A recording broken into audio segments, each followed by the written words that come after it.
were just talking about how, people are held back by fear. They're held back by fear Absolutely. of not being enough, of being heard, fear of criticism. Isn't it not feeling safe, right?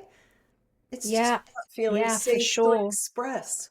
Yeah, and it's such a big wounding for people, and I think a lot of people at the moment are waking up to this block in their throat that they haven't spoken their truth, perhaps for their whole life. And and our workshop isn't just about the singing, it's about the truth that is waiting to be unleashed from our being of who we truly are, and what we would love to express into the world, through our voice. And it's such a powerful instrument. And I know from my own journey of healing my voice, that I was born with that block already there, which came from a past life where I was persecuted for speaking my truth. I was a healer, and that wounding came through into this life. And I've spent the best part of 56 years healing that, and it's been quite a journey. And I know that I'm not alone. I'm not the only one out there that's struggled with just the pure simple thing of just speaking your truth. you know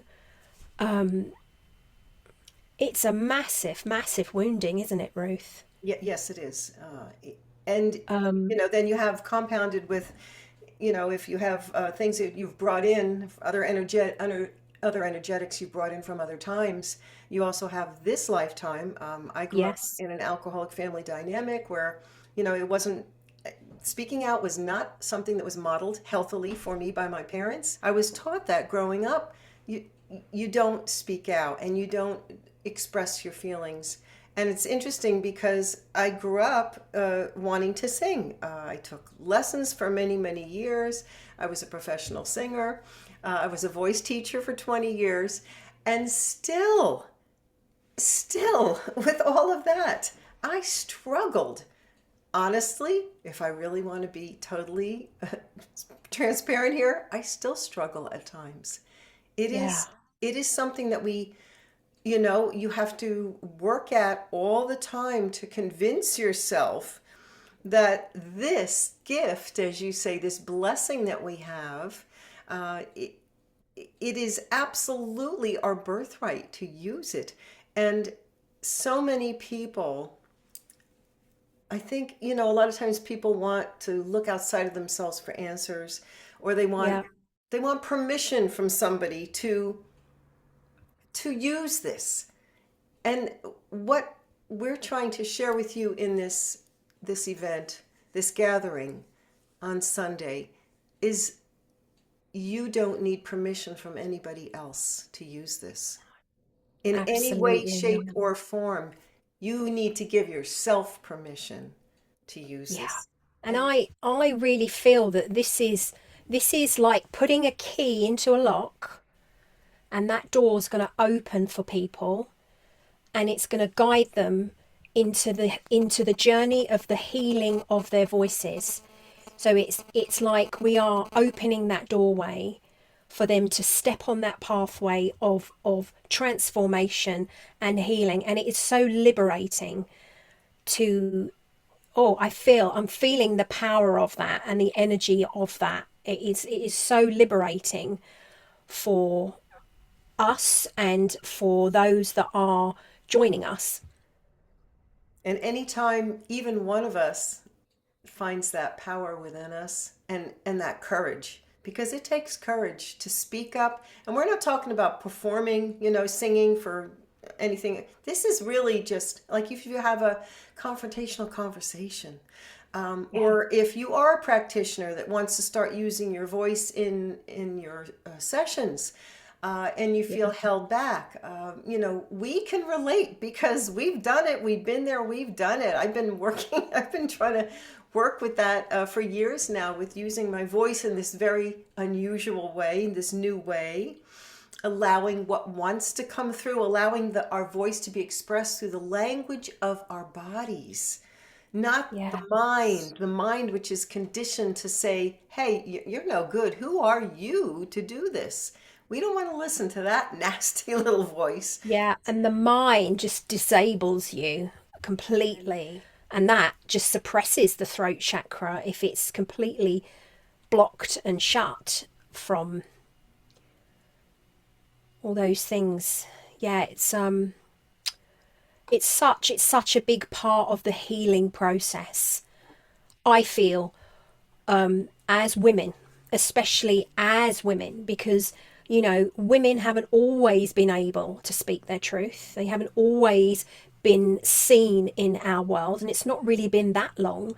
And a lot of people still carry that wounding, maybe from their mothers, from their ancestral line, So we are still healing as women Yeah. to speak up and to be heard and to use our vocal power for good and for healing. Beautiful, Shelley. Yeah, I definitely feel that every time I do this work, I feel like I'm healing my mom and my grandmom and my great grandma Yeah, and my great great great. Yeah, I do feel yeah, that. I remember somebody, a friend of mine who sees spirit, very gifted medium. She said, "I see your mother standing because everybody's in spirit now. I see your mother standing with her hands on your shoulders, your grandmother standing with her hands on your mother's shoulders, and all the way back." And beautiful. she said they're all supporting you. And Yeah, it's not just for us. It's and every yeah, right every time anybody opens their voice, there's so much more going on than just a sound coming out. It's like your whole being expands. And in that expansion, you raise up everybody else and heal all of the ancestral lineage. Yeah. yeah. And also, we're healing our ancestors and we're healing our future generations. Because once we heal that wounding within ourselves, we heal our ancestors and we heal our children energetically. Yeah. And that's how powerful this work is. It's so powerful. And I'm so passionate about it.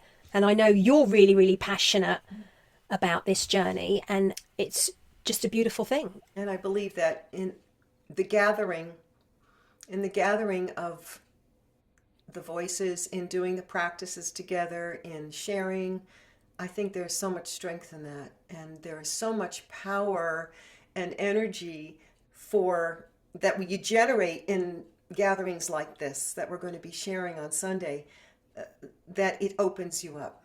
It just opens you up by just being present. Even if you don't do anything, you just listen. I think just to listen to it, and we're going to do a replay too. So if you can't make it, that's not a problem. We'll send you the replay. But just being present to it, I believe, is going to create a shift in, or at least the first step. Sometimes, just opening it up to help you take that first step to starting to have some awareness of how you have been held back.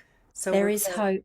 there is hope. Oh, there's always hope because yeah, we have to help one another. That's why we're here. I believe Absolutely. in communion with one another to develop the presence to help us remember who we are. So Shelley, I am very excited to share with you in collaboration a wonderful event that we're going to be doing this Sunday called Codes of the Voice. And that's the Sunday the Yes. 26th at 2 p.m. EST, 7 p.m. BST. And we're going to lead you through some very, from my end of it, I'm all about, the somatic movement and using the body to free your voice and to find your presence And we're going to be leading you through some practices like that. And Shelley is going to be talking to you, leading you through some beautiful practices to open up your heart, your throat chakra. And then we'll share. Because I feel like in the sharing, we can start to feel, wow, it kind of relieves you, right? There's a relief that I'm not the only one that feels like this. And you're going to hear Yeah. from both of us as you just did. No, we're all having to deal with this. So Yeah. that's why we feel that this is a really important, very timely thing to share with all of you.